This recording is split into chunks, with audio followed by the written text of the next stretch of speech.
네, 그럼 3시가 되었으니 저희 이제 슬슬 시작해 보도록 하겠습니다. 오늘 몰로코의 마케팅 교양 수업 마교수의 첫 번째 웨비나 시리즈 데이터의 태초부터 가치까지에 함께 하신 여러분 반갑습니다.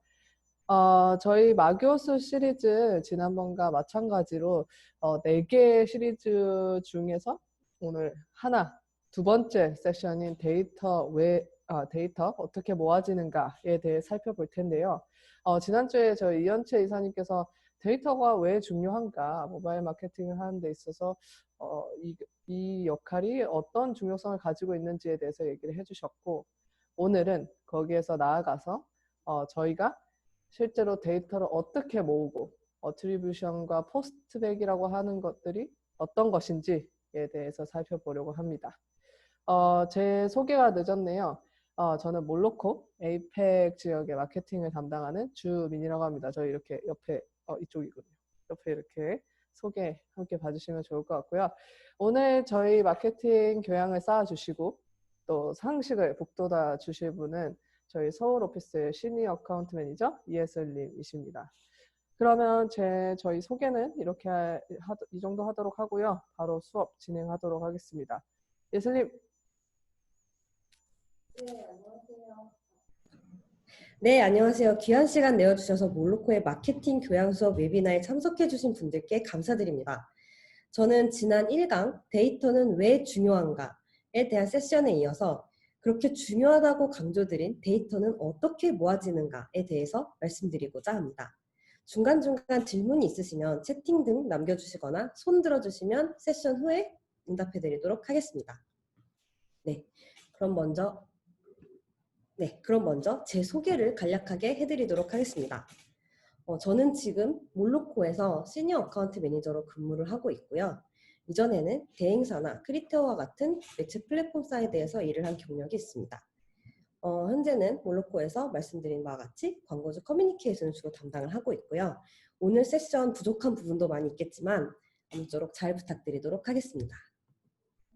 네, 가장 먼저 어트리뷰션의 기초와 포스트백이란 무엇인지 말씀드리면서 왜 포스트백이 중요한지, 그리고 포스트백으로 쌓인 데이터가 몰로코와 같이 머신러닝으로 최적화를 할 수 있는 플랫폼과 만났을 때 어떤 식으로 퍼포먼스가 향상이 될 수 있는지 말씀드리겠습니다.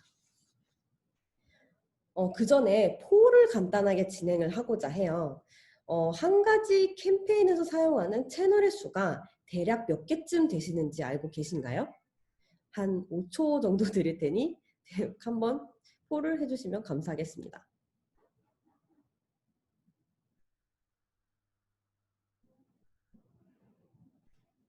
네, 그럼 결과를 한번 볼까요?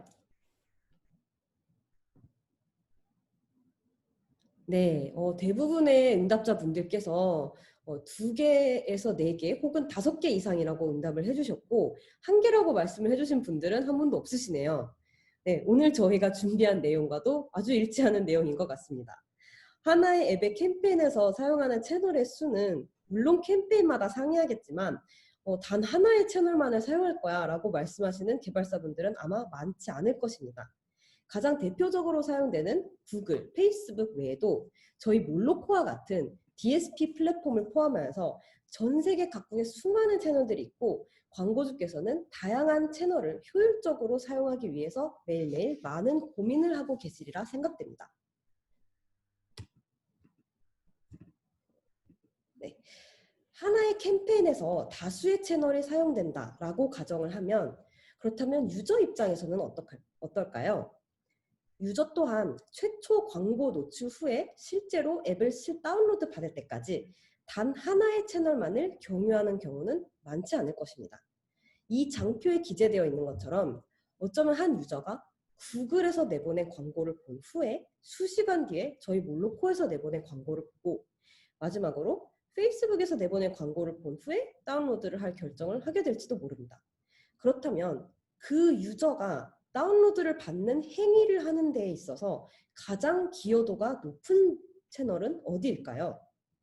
어떤 분들은 가장 처음에 광고를 내보내서 상기를 시킨 구글이지 않을까라고 말씀을 하실 수도 있고 새 채널이 동등하다고 생각을 하실 수도 있고 그래도 다운로드 가장 직전에 광고를 내보낸 페이스북이지 않을까라고 생각하시는 분들도 계실 겁니다. 이 채널 간 기여도를 정의하고 정확하게 퍼포먼스 분석을 하기 위해서 누군가는 각 유저의 액티비티들을 모두 트래킹할 수 있어야 됩니다. 이미 많은 분들이 알고 계신 것처럼 정확한 퍼포먼스 분석을 위해서 중간 매개체 역할을 해주는 것이 바로 MMP 트래커입니다. 잘 알고 계시는 애드저스트라든지 에스플라이어, 싱귤러 그 외 수많은 회사들이 있고요. 간단하게 말씀드리자면 유저가 광고를 클릭하고 다운로드 받은 후에 더 나아가서는 그 뒤에 하는 어떠한 액션의 행동들까지 포함해서 광고 내에 삽입되어 있는 이 트래킹 URL로 데이터를 수집하는 것이 트래커의 역할이라고 말씀드릴 수 있을 것 같습니다. 자, 그럼 앞서 보여드린 장표들의 내용으로 돌아가서 여러 채널이 겹치는 경우에 기여도 판단도 MMP 트래커의 역할이라고 말씀드렸는데요. 그 기여도의 기준 또한 각 MMP 트래커가 정의하고 있습니다. 기여도를 판단하는 기준은 앞선 장표에서 말씀드린 것처럼 첫 번째 터치의 기여도를 인정하거나 마지막 터치에 인정하거나 혹은 멀티 터치 어트리뷰션이라는 여러 가지 터치 포인트들을 어떠한 규칙에 의해서 동등하게 인정을 하는 여러 가지 방식이 있습니다. 현재까지는 대부분의 트래커사에서 라스트 클릭, 즉 다운로드 가장 직전에 마지막으로 클릭한 채널의 기여도를 인정하는 방식으로 기여 기준을 지정하고 있습니다. 네. 자, 그럼 이와 같은 기준으로 수집된 데이터들은 어떻게 보여지게 될까요? 수집되는 데이터 또한 앱별로, 트래커별로 상이할 수 있겠지만 대부분의 경우에는 이 표에서 나타나는 것처럼 임프레션, 클릭, 인앱 퍼체이스 등 각 이벤트별 항목과 해당 이벤트가 일어난 타임스탬프, 기여한 파트너, 디바이스 아이디, 소재 이름까지 다양하고 깊은 정보를 수집하실 수 있습니다. 예를 들어 월드 쿠키스라는 캠페인의 데이터 예시를 살펴보시면 여기 맨 위에 1, 2, 3, 4로 시작하는 디바이스 아이디가 보이실 거예요. 이 디바이스 아이디에서 9월 19일 11시 15분 35초경에 광고를 내보낸 것을 보았다라는 것을 데이터에서 보실 수 있고 광고를 본 지면은 맨 오른쪽 사이트 아이디라는 곳에 보시면 com.sgmrt라는 지면에서 광고를 봤구나라는 것을 판단하실 수 있으시고 약 5초 뒤에 세 번째 라인에 하이라이트된 부분을 보시면 같은 디바이스 아이디에서 임프레션이 일어난 5초 뒤에 클릭이 발생하였고 클릭 아이디와 함께 로그가 찍혀 있는 것을 보실 수 있습니다. 결국 한 캠페인을 집행함에 있어서 광고주는 모든 데이터를 추적하고 각 마케팅 채널들은 MMP 트래커에서 제공하는 트래킹 링크라는 것을 사용하여 광고주에게 마케팅 활동 로그, 즉 인스톨, 구매, 레벨 달성 등 다양한 이벤트에 대한 로그 데이터를 제공하게 됩니다. 네, 제가 이 문장 세 줄로 간단하게 말씀을 드린 것을 도면으로 표현한다면 이런 느낌이 될 것 같아요. 아마 데이터는 어떻게 모아지는가에 대한 가장 근본적인 파트가 될 수도 있을 것 같습니다. 앱 내에 SDK를 통하여서 앱에서 발생하는 모든 이벤트에 대한 로그가 MMP 파트너사에 전송이 되게 되고요. 몰로코, 구글과 같은 각 채널 입장에서는 본인들이 내보낸 광고에 대한 임프레션 및 클릭 로그를 MMP 트래커에 전송합니다. 이는 트래킹 링크를 통하여 전송이 되고요. 이렇게 양측에서 쌓인 데이터를 기반으로 각 트래커는 조금 전 설명드린 광고의 기여도는 물론이고 각 채널의 퍼포먼스를 판단할 수 있는 지표까지도 광고주에게 데이터로서 제공이 가능하게 됩니다. 데이터가 그러면 어떻게 모아지는지를 간략하게 설명을 드리면서 기여도 이야기를 굉장히 여러 차례 드린 것 같아요. 이 기여도는 많이 들어보셨겠지만 어트리뷰션이란 단어로 흔히 표현이 됩니다. 아마 많은 분들이 이미 활발하게 사용하고 계시는 개념일 수도 있습니다. 그렇다면 이 어트리뷰션이란 무엇일까요?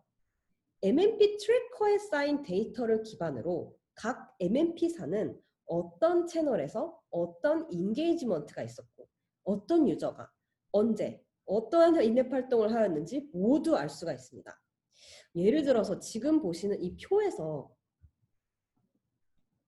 같은 디바이스 아이디인 42A4라는 아이디에서 11시 16분경에 노출된 광고를 보았고 약 9초 뒤 해당 광고를 클릭하였으며 다운로드를 진행 후 앱을 오픈하였다는 사실까지도 이렇게 데이터로서 확인하실 수가 있습니다. 이러한 데이터를 기반으로 MMP 트래커 측에서 몰로코라는 채널에서 하나의 인스톨이 발생하였다라고 기여도를 인정하게 되면 그것은 몰로코의 어트리뷰션으로 카운트되게 됩니다. 또한 해당 광고를 통해서 유입된 유저가 유입된 이후에 활발한 인액 구배를 하였다 등의 좋은 퀄리티의 유저였던 것으로 판정이 되면 몰로코라는 채널의 퍼포먼스까지도 판단할 수 있는 지표도 데이터를 통해서 확인하실 수가 있습니다. 그렇다면 추가적으로 이러한 어트리뷰션을 정의하는 데 있어서 필요한 개념인 어트리뷰션 윈도우라는 것에 대해서도 말씀드리고자 합니다. 어트리뷰션 윈도우는 광고가 노출 혹은 클릭된 시점으로부터 인스톨과 같은 어떠한 타겟 액션이 일어나기까지의 기간을 말하고 있는데요. 각 광고에 대한 채널의 기여도를 어떻게 판단하느냐에 따라서 광고주가 설정을 달리할 수 있습니다. 이러한 어트리뷰션 윈도우는 두 가지 종류가 있는데요. 하나는 뷰스루 윈도우이고요. 나머지는 클릭스루 윈도우입니다.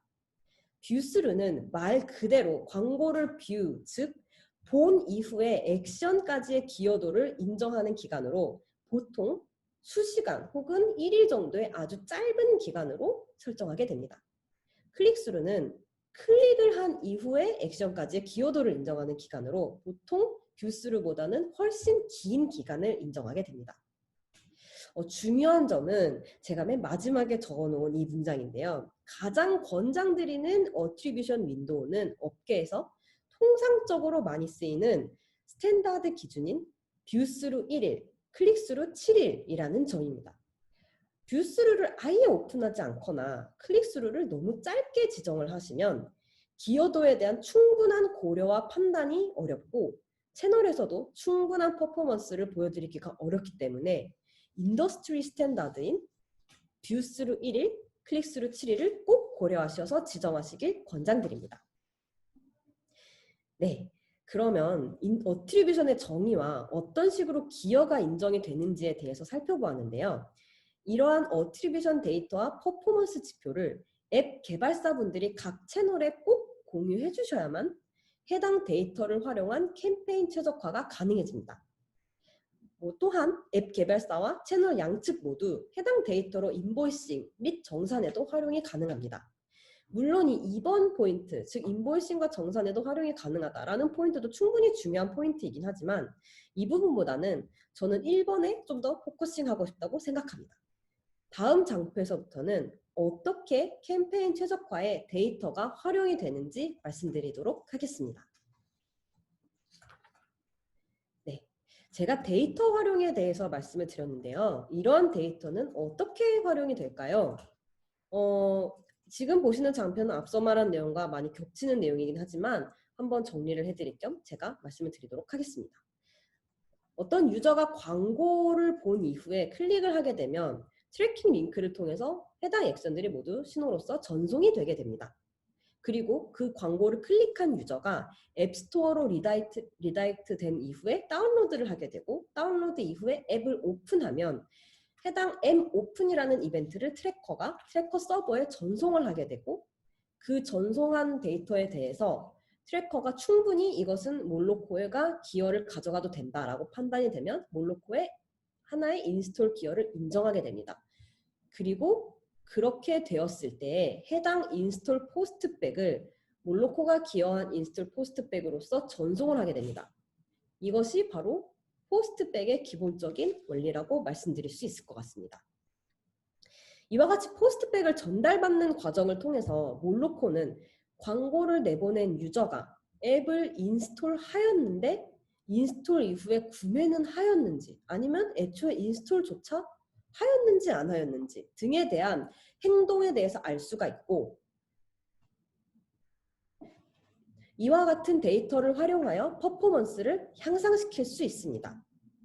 이를테면 인스톨 포스트백을 제대로 받지 않으면 저희가 노출시킨 광고에 대해서 유저가 제대로 클릭하고 인스톨 이후에 열었는지 안 열었는지에 대한 과정을 제대로 알 수가 없기 때문에 몰로코에서 내보낸 임프레션이 제대로 타겟팅이 먹힌 것인지에 대해서 알 수가 없습니다. 그렇다면 자연스럽게 학습이라는 것 자체가 거의 불가능해지겠죠. 따라서 더 정확한 머신러닝, 타겟팅에 대한 학습을 하기 위해서는 반드시 포스트백이 필요하며 데이터가 풍부하면 풍부할수록 더 좋은 향상 효과를 낼 수 있기 때문에 올 포스트백이 반드시 필요합니다.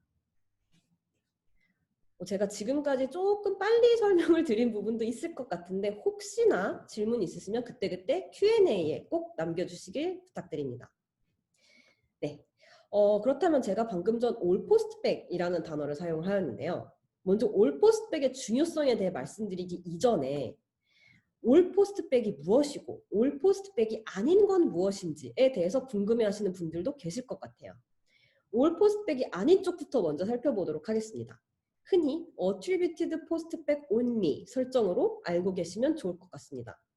이는 오로지 몰로코의 기여를 통해 들어온 유저의 인스톨 및 인앱 활동 포스트백만을 보내는 것을 뜻합니다. 그 외의 채널이 기여받는 포스트백에 대해서는 전혀 전송이 되지 않습니다. 이에 비해서 all 포스트백은 몰로코뿐만이 아니라 모든 유저의 인스톨 및 인앱 활동에 대한 포스트백을 전송하는 것을 뜻합니다. 이렇게 정의만 비교해 보셔도 모일 수 있는 데이터의 양이 attributed only와 all postback 간 사이에 상당히 큰 차이가 있다는 것을 짐작하실 수 있을 겁니다. 그럼 다음 장표에서 실제적으로 이러한 데이터가 어떤 식으로 차이가 있을지에 대해서 예시를 좀 보여드리도록 하겠습니다. 네. 만약에 광고주께서 올 포스트백을 오픈해 주셨다면 바로 이런 식으로 데이터가 나타날 것 같아요. 여기에 보시면 알겠지만 인스톨 채널에 몰로코와 논 몰로코가 혼재되어 있고 모든 이벤트들에 대해서 다양한 데이터가 찍혀져 있는 것을 보실 수 있을 것 같습니다. 그런데 제가 지금 일부의 데이터를 가려두었죠? 이것이 바로 올 포스트백이 아닐 때에 몰로코에서 받을 수 있는 데이터입니다. 비단 몰로코뿐만 아니라 모든 채널이 마찬가지일 거예요. 액세스할 수 있는 데이터의 양부터 매우 차이가 납니다. 논 몰로코에 대한 데이터를 전혀 받을 수 없기 때문에 학습할 수 있는 데이터도 굉장히 제한적이고 그 정보의 깊이도 달라질 뿐더러 이러한 정보 액세스에 대한 제한은 퍼포먼스에도 분명 영향을 미칠 수밖에 없습니다. 네, 이제까지 어트리뷰션의 정의 그리고 올 포스트백이 설정이 필요한 이유에 대해서 말씀을 드렸는데요. 만약에 그럼 올 포스트백을 전송하게 되면 머신러닝이 대체 이런 데이터를 어떻게 활용하게 되는지 좀 알기 어려운 분들도 있었을 것 같습니다. 지금부터는 포스트백으로 차곡차곡 쌓인 데이터들을 머신이 어떻게 러닝하는지, 어떻게 활용하는지에 대해서 말씀드리고자 합니다. 네, 지난 1강에 참여하셨던 분들께서는 이 장표가 굉장히 눈에 익으실 거예요. 예전에는 광고주의 앱이 추구하는 성향에 맞는 연령층 혹은 성별층에 맞추어서 그러한 유저들이 몰려 있을 것으로 추측이 되는 지면을 기준으로 퍼블리셔 바잉을 하는 것이 대세였습니다. 하지만 이제는 지면을 사는 것이 아니라 유저를 사야 하는 시대가 왔다고 말씀드린 바 있습니다. 우리 앱을 이용할 것 같은 연령대의 사람들이 있을 것 같은 지면을 사서 일단 광고를 내보내는 방식이 아닌 A라는 유저가 우리의 앱을 다운로드 받아서 잘 쓸 수 있을 것 같다라는 판단을 데이터가 하게 되고요. 그러한 데이터를 바탕으로 그 A라는 유저를 사야 하는 시대가 도래한 것이죠. 따라서 지면이 아닌 오디언스를 바잉하는 시대가 왔기 때문에 가장 맞는 오디언스에게 광고를 내보내는 것이 무엇보다 중요합니다. 이는 바꿔 말하면 지금까지 내가 돈을 주고 내가 모은 데이터를 활용하여서 얼마나 정교하게 타겟팅을 할 수 있는지가 관건이라고 말씀드릴 수 있을 것 같습니다. 나에게 맞는 오디언스를 찾기 위해서는 무엇보다 풍부한 데이터가 바탕이 되어야 합니다. 한정적이고 부족한 데이터로는 충분한 러닝이 어렵고 머신러닝이 제대로 이루어지지 않으면 정교한 타겟팅 또한 어려워질 수밖에 없습니다. 따라서 데이터가 부족하면 부족할수록 나의 앱에 맞는 오디언스를 찾는 것이 더욱 제한적이게 되겠죠. 따라서 충분히 머신러닝으로 데이터를 학습할 수 있도록 올 포스트백을 열어주시는 것이 무엇보다 중요합니다. 그렇다면 여기 계신 분들 중에서 지금까지 올 포스트백을 이미 열고 계셨지만 이게 왜 정확히 중요한지는 잘 모르겠다라고 모호하게 생각하시는 분들이 있으시거나 혹은 어트리뷰티드 온리로만 무조건 진행해 왔는데 이번 세션을 통해서 올 포스트백이 조금 중요한가? 라고 생각하시는 분들도 계실 것 같습니다. 올 포스트백을 열어주시면 캠페인을 통해 학습하는 몰로코 기여에 대한 데이터뿐만 아니라 모든 유저에 대한 모든 이벤트에 대한 데이터를 학습할 수 있다고 말씀드렸는데요. 캠페인 극초반에는 여기 장표에 기재되어 있는 것처럼 포스트백으로 들어오는 데이터를 충분히 학습하는 기간이 필요하기 때문에 대부분 유사 타겟팅으로 먼저 진행이 되게 됩니다.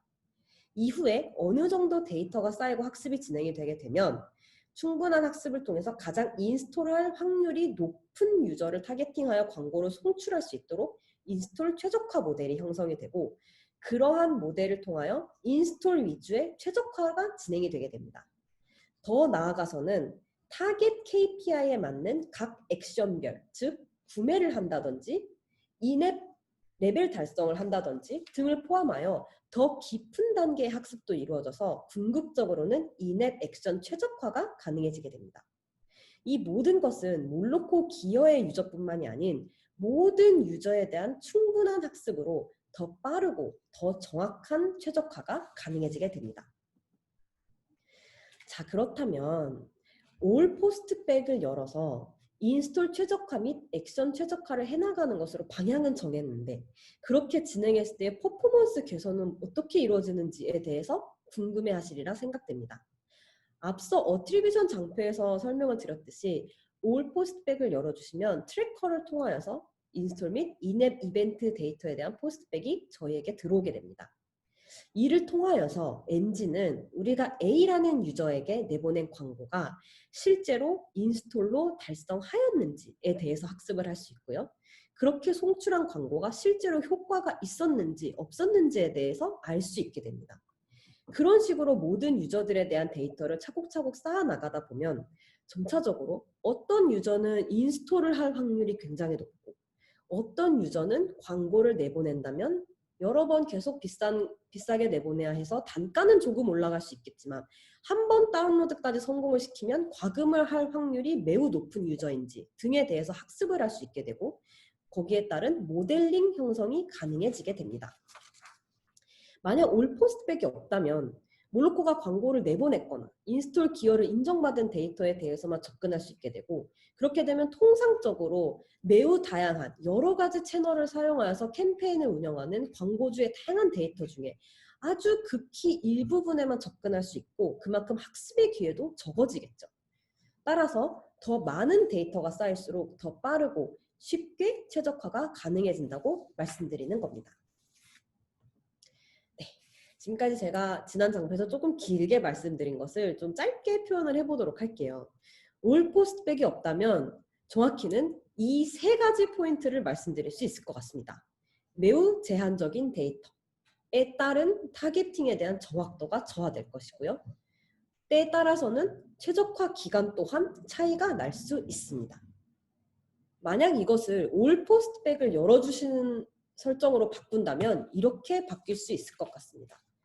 제한적인 데이터는 아주 풍부한 데이터로 바뀔 수 있을 것이고요. 그러한 데이터를 사용해서 좀 더 정교하고 맞는 오디언스를 찾는 타겟팅이 가능해질 것이며 학습되는 기간 또한 데이터의 양이 많으므로 더 빠르게 진행될 수 있을 것입니다.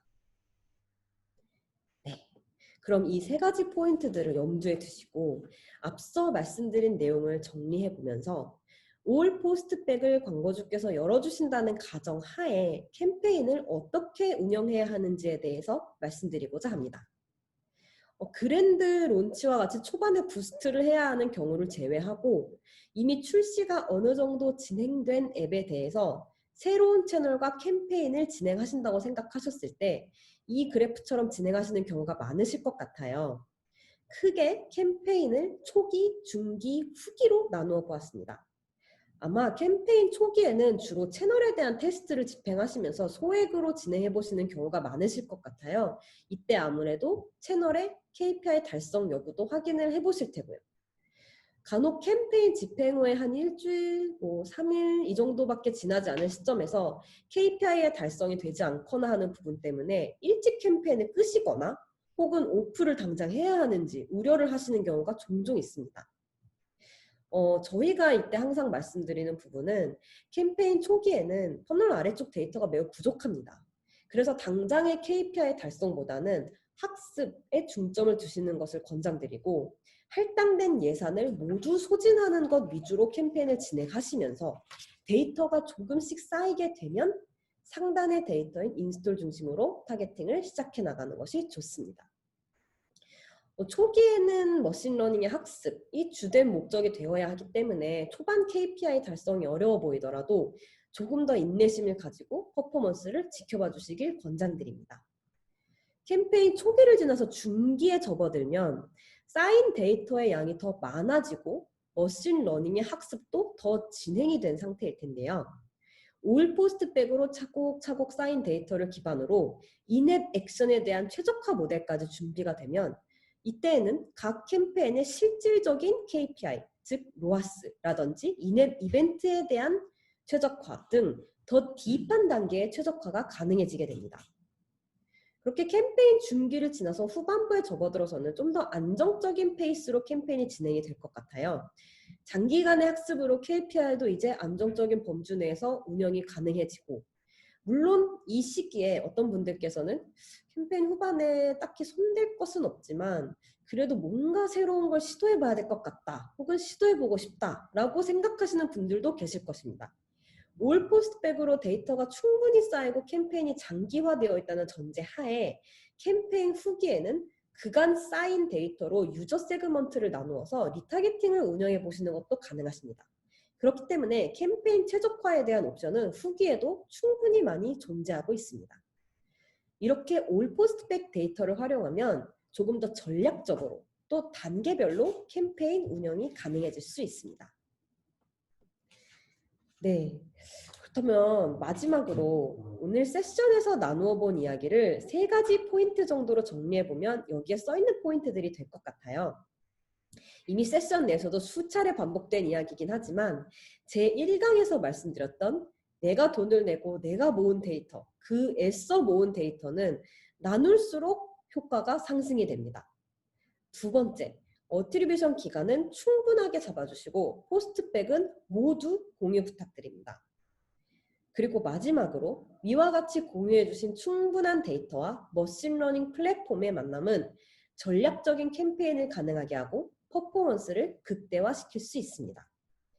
이 3가지 포인트 다시 한번 강조드리면서 오늘의 세션 내용은 여기서 마치도록 하겠습니다. 질문 있으신 분들은 Q&A에 남겨주시고 질문 확인하면서 답변 드리도록 하겠습니다. 오늘 세션에 시간 내어주셔서 감사합니다. 네, 감사합니다. 저희가 지난번 세션 이후에 피드백을 서베이를 좀 진행을 했었는데요. 그때 이제 Q&A 시간을 조금 더 늘려달라라는 요청이 있어서 거기에 맞춰서 이제 좀 임팩트 있게 프레젠테이션을 진행하고 또 Q&A 시간을 넉넉하게 잡아드렸으니 궁금하신 점 지금 아래에 Q&A 버튼 있으시죠? 거기에 질문해 주시면 저희 오늘 예슬님과 더불어 저희 비즈팀의 최종 관계들이 함께하고 계십니다. 같이 오신 분들이 답을 해주실 예정이니까요. 질문 편하게 남겨주시면 감사하겠습니다. 지난번 예슬님 이번에 세션 준비하시면서 지난번에 이제 트래커나 이제 DSP 역할 몇 가지 소개해 주시고 하셨는데 지난번 내용을 살짝 앞에 저희 복습 내용 있었잖아요. 거기에 한번 현태님이 짧게 뭐 이렇게 서머리를 해주실 수 있으실까요? 저희 Q&A 기다리면서. 네, 알겠습니다.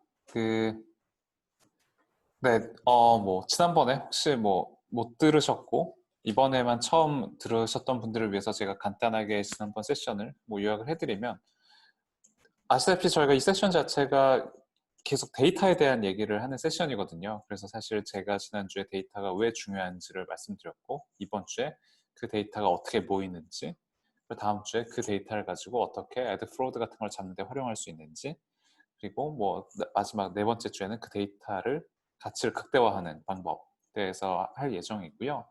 지난주에 제가 말씀드렸던 내용의 제일 핵심은 이제 결국은 이제 리얼타임 비딩, 실시간 입찰이라는 것들이 나오면서 예전에는 항상 그 마케팅 하시는 분들이 항상 퍼블리셔, 그 사이트, 이제 이런 앱 기준으로 항상 마케팅을 하셨어요. 아, 이 지면이 좋은 지면이에요? 나쁜 지면이에요? 아, 이 지면의 퍼포먼스가 좋아요? 나빠요? 항상 이걸 따지셨었는데, 이제는 어차피 저희가 임프레션 단위, 디바이스 단위로 다 밸류를 측정할 수가 있기 때문에 이제는 그냥 내 앱을 잘 사용할 유저, 아니면 내 서비스를 가장 잘 활용할 유저를 한 명 한 명씩 확인해 가면서 가장 나한테 적절한 유저의 광고를 적절한 가격에 사는 것이 이제 가장 진화된 방식의 마케팅이다. 그리고 그것을 우리는 어디언스 바잉이라고 부른다라고 제가 계속 설명을 드렸고요.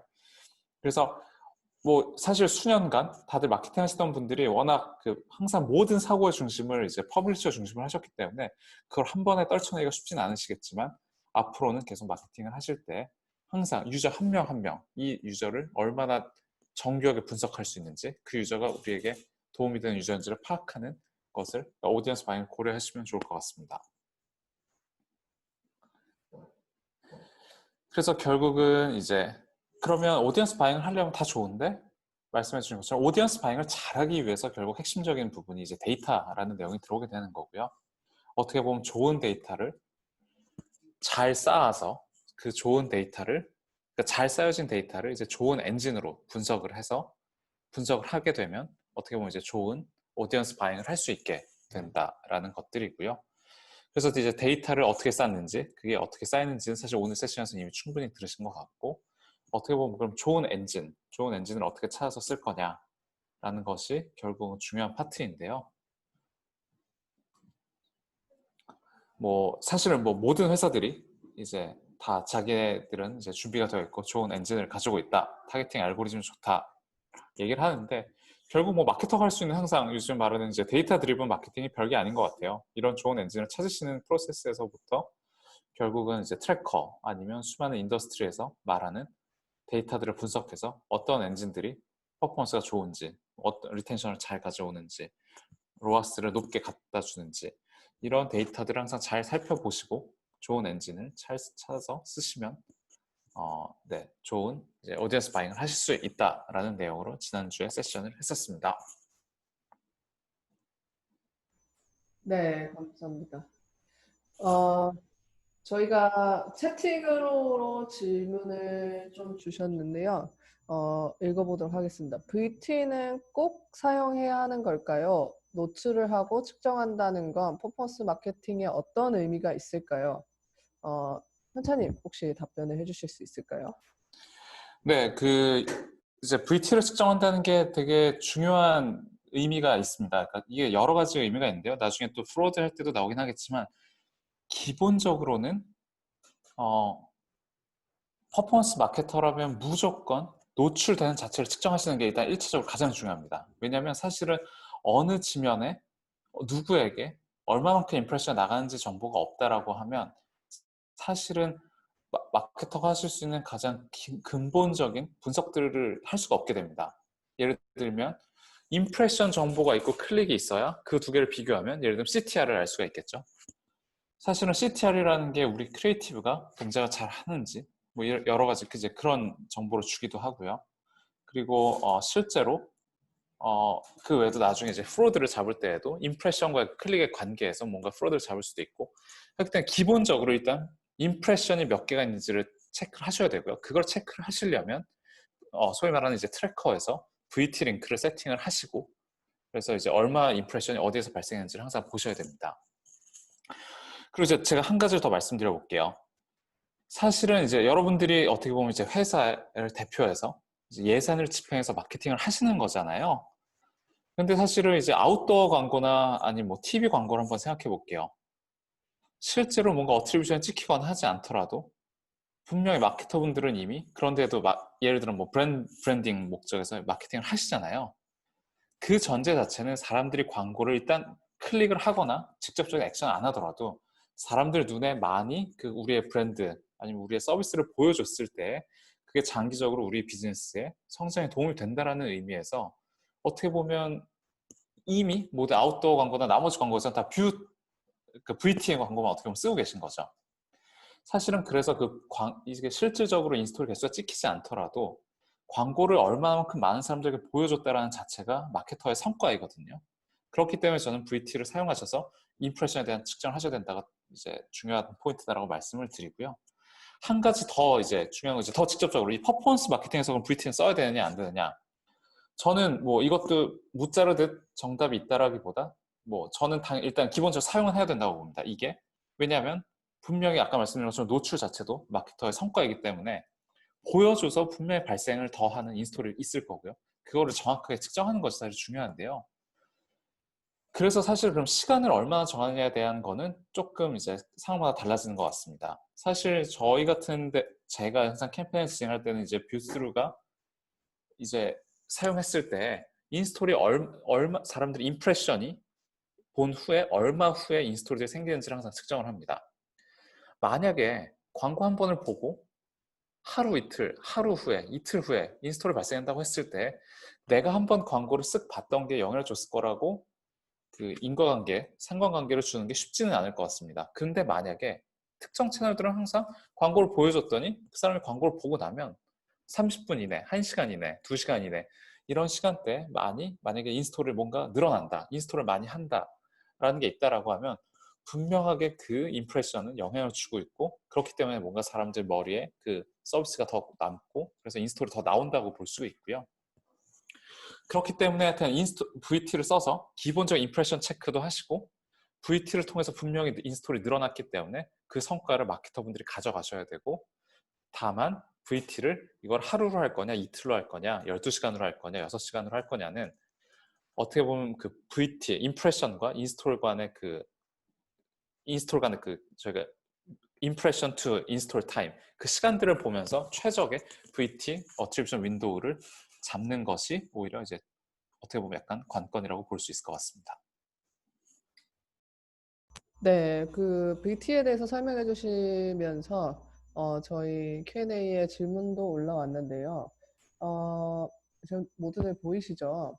인더스트리 평균 지표로 VT 1일, CT 7일이라고 알려주셨는데 이렇게 인더스트리나 프로덕트 유형에 따라 예를 들면 컨텐츠 플랫폼인 프로덕트와 이커머스 프로덕트 메신저, 이커머스 프로덕트, 메신저 등 디지털 광고 어트리뷰션을 측정하는 지표들이 어떤 차이들이 있는지 공유해 주실 수 있나요? 라고 하셨습니다.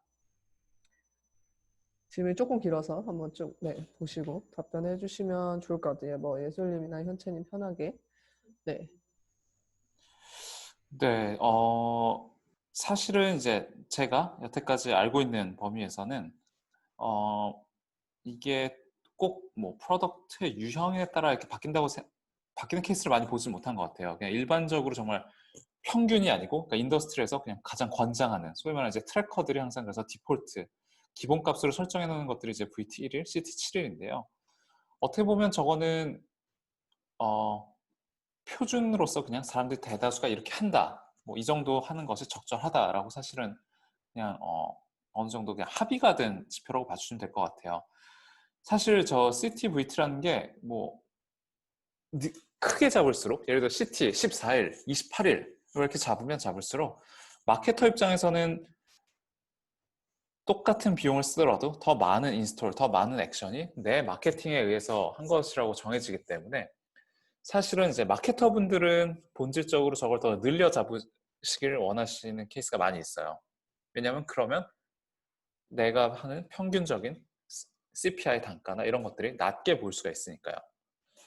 그렇지만 사실은 또 반대로 만약에 CT 30일이라고 했을 때 예전에는 뭐 구글이나 페이스북 같은 플랫폼들이 막 그렇게 엄청 길게 잡았던 적도 있는데 사실은 이제 누군가가 거꾸로 나한테 챌린지를 했을 때 CT 30일 야 그러면 한 달 전에 내가 한번 클릭했었는데 그리고 29일 후에 내가 이거 인스톨을 했다라고 이게 그 28일 전에 봤던 29일 전에 봤던 광고 때문에 진짜 이게 인스톨한 거냐라고 말할 수 있냐에 대해서 그 자신감이 없어지게 되죠. 그렇기 때문에 사실은 마케터분들이 그걸 무작정 늘릴 수는 없는 거고요.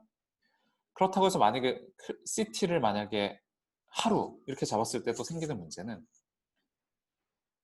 어떻게 보면 너무나 이제 그 타이트하게 잡다 보면 마케터분들의 성과가 충분히 안 잡히게 되는 이슈가 생깁니다. 예를 들어서 제가 오늘 아침에 출근길에 무슨 광고를 보고 이제 클릭을 했는데 인스톨을 만약에 클릭했는데 하다가 뭐 예를 들어 갑자기 전화가 왔어요. 아니면 갑자기 뭐 딴 걸 봐서 이제 다운로드가 오래 걸려서 제가 다른 갑자기 서비스를 그 사람 쓰고 있었어요.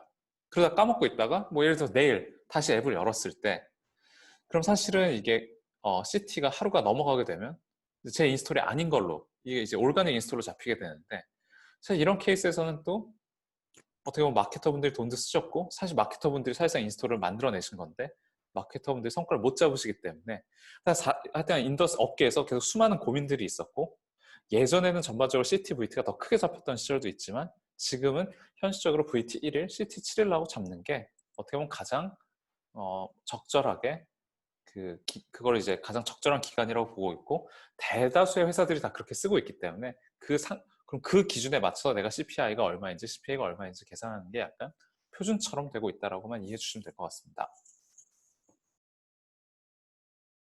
네, 결국 많은 경험과 그리고 이거마저도 데이터가 쌓이면서 가장 이상적인 그리고 적절한 일자, CT와 VT 일자가 정해진 게 아닐까.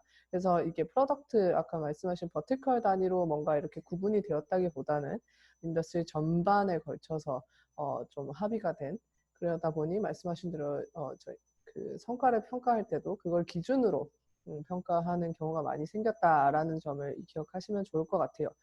질문들이 갑자기 막 많이 들어오고 있는데요. 첫 번째 질문입니다. 몰로코와 같은 퍼포먼스 매체에서 브랜딩 캠페인은 어떤 식으로 진행하고 어떻게 결과를 측정하나요? 유니크한 노출 유저를 충분히 확보할 수 있나요? 라고 질문해 주셨습니다. 저희가 오늘 내용이 아무래도 이제 유저 UA나 리엔게이지 주로 이야기를 하다 보니 브랜딩 캠페인에 대해서도 좀 궁금하신 것 같은데 이거는 어떤 분께서 답변을 해주시면 좋을까요? 네, 제가 그냥 할게요. 사실은 이제 브랜딩 캠페인은 목적 자체가 되게 다르잖아요. 그냥 서비스를 알리는 게 가장 중심 요소이고, 뭐 보통은 이제 그래서 사실은 보시는 지표가 다르죠. 보통은 얼마나 그러니까 유저 리치, 그리고 그 유저에 대한 이제 광고 몇 번씩 보여주는지 평균 뭐 프리퀀시, 그리고 내가 원하는 그 세그멘트에 대한 그 데모그래픽 정보, 그 뭐 20대, 30대 여성에게 얼만큼 노출되는지 이제 이런 숫자들을 보통 많이 보시게 되는데요. 첫 번째, 유익한 노출 유저를 충분히 확보할 수 있나요? 라는 측면에서는 네, 아주 뭐 충분하게 확보를 하고 있습니다. 사실 저희가 글로벌로 봤을 때 뭐 저희가 75억대 디바이스 아이디에 광고를 내보낼 수가 있고요. 그리고 뭐 글로벌 인구수보다 많죠. 인당 멀티 디바이스를 쓰시는 분들이 있기 때문에. 그리고 한국에서도 저희가 이제 모바일 유저의 저희가 뭐 90% 이상이라고 보고 있는데 저희가 그 4천만 대 이상의 디바이스에 한국에서도 이제 광고를 내보낼 수 있습니다. 그렇기 때문에 사실은 거의 뭐 모바일을 사용하는 모든 유저에게 충분히 도달할 수 있는 리치는 확보가 되어 있고요. 그러면 이제 저희 같은 회사들이 이 브랜딩 캠페인을 어떻게 바라보고 있고 저희를 어떻게 브랜딩 캠페인에 활용할 수 있는지 답을 드리면 저희가 가장 다른 것들은 예를 들어서 일반적인 아예 뭐 TV 아니면 심지어 뭐 예를 들면 유튜브에서 뭐 그런 이제 미디어 플랫폼에서 이제 브랜딩으로 비디오 광고를 노출하시는 거와 비교를 하면 보통 그런 이제 클로즈 플랫폼들은 비디오 광고를 예를 들어 브랜딩 광고를 보여줬을 때 그러니까 그 본 사람들 중에 얼마나 많은 사람들이 광고 끝까지 봤는지 아니면 얼마나 많은 사람들이 중간까지 봤는지 누구는 광고를 바로 껐는지 이런 것들에 대한 정보가 있기는 하지만 내부에서 결과로만 제공됩니다. 예를 들면 보통 본 사람의 30%는 끝까지 광고를 봤어요. 이런 정보를 주긴 하는데 그 데이터를 사실 추가적으로 쓸 수는 없게 됩니다.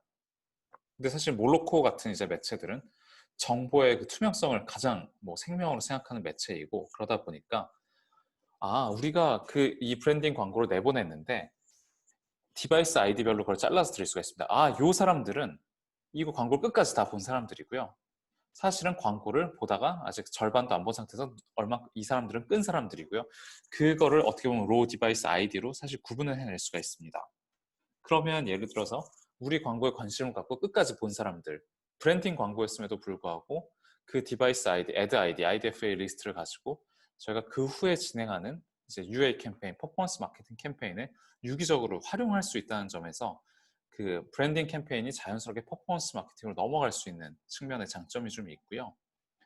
그리고 두 번째로는 이제 사실은 그 프리퀀시, 뭐 유저 리치도 아주 정확하게 명수가 딱 떨어지게 됩니다. 어떻게 보면 저희가 이 디바이스 아이들한테는 광고 3번 받고요. 이 디바이스 아이디 리스트들은 광고를 2번 받고요. 어떤 사람들은 1번 받습니다. 왜냐면 정확하게 저희가 IDFA, 뭐 애드 아이디 기반으로 이 노출된 정보를 모두가 트래킹하고 있기 때문에 뭐 약간의 추정이나 이런 데이터 들어가는 게 없이 아주 정확하게 몇 명에게 몇 번 나가는지를 정확하게 데이터로 더 공유 드릴 수 있게 됩니다. 네, 현채님 답변 감사드립니다. 다음 질문은 예슬님이 좀 답변해 주실 수 있을 것 같아요. 윈도우를 늘리는 것이 학습에 좋다고 하셨는데 그 측면에서 방금 해주신 질문, 아마 이게 저희 바로 직전에 저희 VT 얘기하고 있을 때 질문을 주신 것 같아요. 그래서 그 측면에서 방금 하신 답변에 추가 설명을 해 주실 수 있나요? 라고 하셨는데요. 네. 네. 이 부분은 제가 일단 1차적으로 답변을 드리고 혹시 보충해 주실 부분이 있으시다면 현태님께서 추가적으로 답변해 주실 수 있을 것 같습니다. 일단 제가 생각했을 때 윈도우를 늘리는 것이 학습에 좋다라는 면에서 말씀을 드릴 수 있다면 두 가지 측면에서 말씀을 좀 드릴 수 있을 것 같아요. 첫 번째는 단순하게 말씀드려서 데이터의 양 자체도 달라질 거고요. 두 번째는 머신러닝의 측면에서 말씀을 드릴 수 있을 것 같습니다. 조금 상세하게 말씀을 드리면 윈도우를 늘린다라는 것은 몰로코 기어로 인정된 데이터가 더 늘어난다라는 것인데 이게 특히 예를 들어 올 포스트백이 아닐 때는 더더욱 데이터가 한정적이기 때문에 저희가 받을 수 있는 데이터의 양적인 측면에서도 매우 달라질 거고요. 뭐 이번 세션에서 제가 올 포스트백에 대한 중요성을 말씀을 드렸으니 사실 올 포스트백이 땐 모든 데이터에 저희가 접근이 가능하기 때문에 데이터 양적인 측면에서 크게 차이가 안 난다고 하더라도 만약에 저희 기어를 뭐 극단적으로 VT 없이 CT 1일 이렇게만 지정을 해주셨을 때 저희가 내보낸 임프레션이 워킹 하였는지 안 하였는지 그 임프레션을 보고 혹은 클릭을 한 유저가 인스톨을 했는지 인앱 활동을 했는지에 대한 데이터를 알 수 있는 게 머신러닝에 굉장히 중요한 영향을 미친다고 세션 때 말씀을 드렸었어요. 그런데 그게 만약에 극단적으로 CT 1일까지만 측정한다라고 된다면 사실 저희가 내보낸 임프레션 및 클릭에서 유입된 유저가 인스톨로 연결이 되었는지 아니면 인앱 활동을 했는지 저희가 알 수 있는 데이터의 기간이 너무나도 짧습니다. 정말 하루 안에 클릭하고 하루 안에 인스톨을 하지 않으면 저희가 알 수 있는 정보가 너무나도 부족하기 때문에 머신러닝이 사실 제대로 학습을 하기 굉장히 어렵습니다. 왜냐하면 A라는 유저는 충분히 예를 들어 48시간만 열어뒀어도 인스톨을 할 수 있는 유저였고 굉장히 구매를 활발하게 할 수 있는 유저였고 그러면 그 데이터를 사실 저희가 모두 학습을 할 수 있었던 건데 1일까지만으로 한정을 지음으로 인해서 저희 입장에서는 A라는 유저는 클릭했는데 그냥 다운로드 안 한 유저야 이렇게 판단을 해버리기 때문에 상당히 잘못된 방향으로 판단을 해서 머신러닝이 학습을 할 가능성이 높아진다라고 말씀을 드릴 수 있을 것 같아요. 이와 같은 두 가지 정도의 이유로 저는 윈도우를 늘리는 것 또한 매우 중요하다고 말씀을 드릴 수 있을 것 같습니다. 혹시 현채님께서 추가해 주실 부분이 있을까요?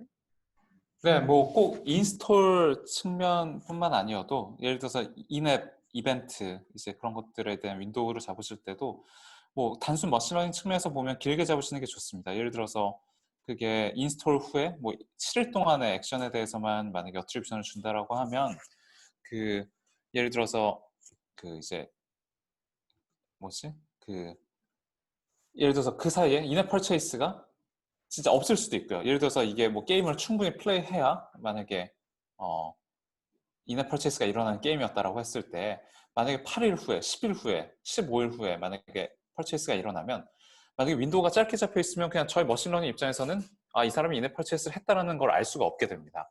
근데 퍼체이스 윈도우가 충분히 길면 예를 들어서 이게 이 사람이 한참 후에지만 구매를 했구나. 이 유저가 우리한테 더 좋은 유저구나. 앞으로 이런 비슷한 유저를 더 데려오면 되겠다. 이제 이런 식으로 더 학습을 할 수가 있게 되거든요. 그래서 사실은 이런 인스톨 이후 이벤트에 대해서도 만약에 머신러닝 입장에서는 길게 윈도우를 잡아주시면 더 많은 일들, 그 이후에 벌어지는 많은 일들을 이해하게 되고 더 어떻게 보면 정교하게 또 롱텀 로어스를 더 최적화를 할 수 있다고 생각해 주시면 될 것 같습니다. 네, 결국 이제 학습을 할 수 있는 데이터의 양이 많을수록 저희 머신이 더 빠르게 또 학습을 해서 바라는 목표치를 달성할 수 있기 때문에 여러모로 말씀하신 대로 그 처음에 유저를 확보할 때뿐만 아니라 확보한 이후에 이벤트까지도 결국 이렇게 윈도우의 영향을 받을 수 있다라는 점 기억을 해주시면 좋을 것 같고요. 다음 질문은 저도 되게 흥미로우면서 동시에 또 궁금하기도 하네요. 오디언스 바잉으로 넘어간다고 아까 현채님이 아마 지난주에 한번 하이라이트 해주셨던 내용이었던 것 같아요. 그래서 퍼블리셔 단위에서 오디언스 단위로 이제 바잉이 넘어간다고 하셨는데 매체의 영향력을 그럼 무시해도 되는 것으로 이해하면 될까요? 아직까지도 좋은 매체가 있다면 시험 삼아 집행해보고 싶기도 하고 그 자체에 프리미엄이 있을 것이라는 생각도 들어서요. 검색 광고, 인플루언스 마케팅을 예외로 치더라도 디스플레이 쪽은 이렇게 자동화된 DSP 머신러닝 오디언스 찾는 능력에 의존하여 요청하는 것으로도 충분하다고 생각할 수 있을까요? 라고 하셨습니다. 네, 제가 오디언스 바잉을 부르짖는 사람으로서 제가 답변을 드리겠습니다. 근데 말씀하신 것처럼 매체 기반의 바잉도 사실은 꽤 괜찮은 방법입니다. 사실은 이 오디언스 바잉이 아주 잘 되기 전까지, 꽤 근시일 전까지만 해도 사실은 다 쓰던 방법이고, 그게 꽤 동작을 잘 했기 때문에 사실 그렇게 썼던 거거든요. 예를 들면 말씀해 주신 것처럼 확률적으로 특정 매체에 가면 특정 그룹, 특정 스타일의 사람들이 더 많이 있는 지면이 분명히 존재합니다. 그래서 예를 들면 지난번 예도 말씀드렸지만, 아니면 예를 들어서 나는 제가 하이퍼 게임 이제 마케터라고 생각하면 분명 하이퍼 게임을 즐겨하는 사람들이 많이 모여있는 앱이 있어요. 그렇기 때문에 이제 다른 대안이 없을 때에는 여전히 퍼블리셔 바잉을 하시는 게 꽤 유의미하다라는 게 첫 번째 말씀드리고 싶은 거고요. 그래서 다만 정말로 내가 특정 이제 채널, 뭐 DSP든 네트워크든 만약에 정말 그거 이상으로 내가 더 정교하게 그 매 임프레션, 오디언스 한 명 한 명을 정말 내가 타겟팅할 자신이 있다라고 했을 때에는 매체 바잉하는 것보다 훨씬 더 좋은 퍼포먼스를 낼 수 있다는 말씀이고요. 사실 이게 뭐 아주 쉽다거나 그래서 누구나 할 수 있다고 말씀드리는 내용은 아니에요. 그러니까 한마디로 저희 회사도 그렇고 이제 오디언스 바잉을 하는 회사들 입장에서는 우리가 매체 바잉을 했을 때보다 조금 더 효율적으로 그 특정 매체에서도 우리한테 정말 도움이 되는 사람인지 아닌지를 우리가 발라낼 기술력이 있는 회사들이라고 할 때에는 그걸 발라내서 하는 거고요. 오디언스 바잉을 더 집중을 하는 거고, 물론 엔진 타겟팅의 정교함이 떨어지면 오디언스 바잉 메소드를 썼을 때 퍼포먼스가 더 나빠질 수도 있습니다. 애매하게 누군 사고 누군 안 사고 하다가 반대로 잘못 찍으면 그 매체 안에서도 좋은 유저는 안 사고 나쁜 유저만 실수로 막 이렇게 골라서 사게 되면 퍼포먼스가 더 나빠질 수도 있고요. 그렇기 때문에 정말로 오디언스 바잉에 넘어가지만 모두가 할 수 있는 것도 아니고 아직 전체가 다 넘어간 건 아니고요. 그렇지만 방향이 그쪽으로 가고 있기 때문에 계속 마케터는 이제 그쪽에 신경을 쓰셔야 된다가 첫 번째 말씀이고요. 진짜로 오디언스 바잉을 정확하게 할 수 있으면 사실은 그 프리미엄 매체라는 게 사실 의미가 많이 없어지는 건 사실입니다. 왜냐하면 아까도 말씀드린 것처럼 여전히 아직도 매체 기반의 바잉을 하시는 분들이 제법 있고, 그렇기 때문에 그냥 사람들에게 인기 있는 지면, 뭐 프리미엄이라고 아직도 불리우는 뭐 뉴스라든지 뭐 여러 가지 서비스들에 대해서는 광고가 상대적으로 더 수요가 몰리기 때문에 단가가 더 비쌉니다. 그럼 한번 이렇게 생각을 해볼게요. 이제 만약에 제가 하이퍼 캐주얼 게임을 하는 유저인데, 제가 예를 들어서 되게 단가가 비싼 뭐 어떤 특정 뭐 SNS 서비스에도 제가 임프레션이 나타나고, 아니면 뭔가 광고 막 임프레션 많은데 살려는 사람이 적어서 단가가 매우 싸게 아주 저렴한 가격으로 광고를 살 수 있는, 예를 들면 뭐 특정 커뮤니티 사이트에 제가 등장했다고 봤을 때, 만약에 저라는 것만 확신할 수 있고 제가 하이퍼 캐주얼 게임을 좋아하는 사람이라고 알 수 있으면 굳이 비싼 지면에서 살 이유가 없어지게 되는 거죠. 오히려 어차피 똑같은 사람이 광고 보여줄 건데 그 사람이 기왕이면 싸게 살 수 있을 때, 그러니까 동일한 물건을 싸게 살 수 있는 거를 이제 파악할 수가 있게 되는 거죠. 그러면 역으로 사람에 대한 오디언스 바잉을 정확하게 할 수 있게 되면 거꾸로 프리미엄 없는 매체를 잘 사서 하는 것도 능력이 되고, 그럴수록 퍼포먼스가 더 좋아지게 되기 때문에 하여튼 오디언스 바잉을 잘 할 수 있다라고 하면 퍼블리셔 베이스드 바잉은 점점 의미가 없어지는 건 사실입니다. 네, 되게 유용하고 흥미로운 답변이었던 것 같아요. 말씀하신 대로 유저 베이스가 되면 그 정말 저희가 바라는 그 밸류어블한 유저를 잡기 위해 굳이 프리미엄의 가격을 내고 사지 않을 수 있다는 점. 네, 그 점이 되게 인상 깊었던 것 같습니다. 저희 이제 시간이 끝을 다가오면서 마지막 질문이 될 것 같아요. 초반 학습 이후 정교화 단계에서도 윈도우가 다소 길다면 특정 사용자의 액션이 여러 매체의 기여로 동시에 잡히게 되어 매체별 기여도가 정확하게 측정되지 않을 수도 있지 않을까요? 학습 안정화 이후의 단계에서도 윈도우를 넓게 잡을 것을 추천하시는지 혹은 캠페인 단계별로 다른 윈도우를 측정하시기를 권장하실지도 궁금합니다. 라고 해주셨어요. 예슬님 어떻게 보시나요? 네. 제가 세션의 초반 부분에 말씀을 드렸던 것 같은데요. 축구로 비교를 하였을 때 기여에 대해서 인정하는 포인트는 여러 가지가 있습니다. 퍼스트 터치, 멀티 터치, 라스트 터치 등등 있는데요. 현재 대부분의 트래커들이 라스트 클릭 기준으로 기여를 인정하고 있기 때문에 우려하시는 것처럼 한 사용자의 액션이 여러 매체의 기여로 동시에 잡힐 일은 거의 없습니다. 네, 오히려 뭐 다음 세션에 좀 이어질 내용이긴 하지만 일부 프로드 이슈로 인해서 뭐 예를 들어 몰로코에 잡혔어야 될 기여가 다른 곳에 빼앗기는 경우가 있기는 하지만 여러 군데 동시에 잡히는 경우는 거의 없다라고 말씀을 드릴 수 있을 것 같고요. 따라서 매체별 기여도가 정확하게 측정되지 않는 경우는 트래커를 사용하고 계시다면 거의 없을 것으로 생각이 됩니다. 그리고 두 번째 질문 중에서 학습 안정화 이후의 단계에서도 윈도우를 넓게 잡을 것을 추천하시는지에 대해서 여쭤보셨는데요. 안정화가 어느 정도 되더라도 꾸준히 저희가 유저에게 광고를 내보내고 유저가 광고를 클릭하고 보고 인스톨하고 액션을 취하는 한 저희는 계속 리얼타임으로 학습을 해나갑니다. 그렇기 때문에 캠페인 초반과 동일하고 일정한 윈도우로 가져가시는 것이 반드시 필요하고 중간에 윈도우가 바뀌어버리면 오히려 그 부분에서 머신러닝이 정확한 학습을 하기가 어려워질 수 있습니다. 따라서 단계별로 다른 윈도우를 측정을 하거나 어느 정도 안정화가 됐다고 하여서 윈도우를 변경하실 필요는 없으시고요. 아까 현재님께서 설명을 해주신 대로 가장 평균적이고 통상적인 인더스트리 스탠더드로 꾸준히 쭉 동일한 윈도우로 설정을 해주시는 것을 권장드립니다.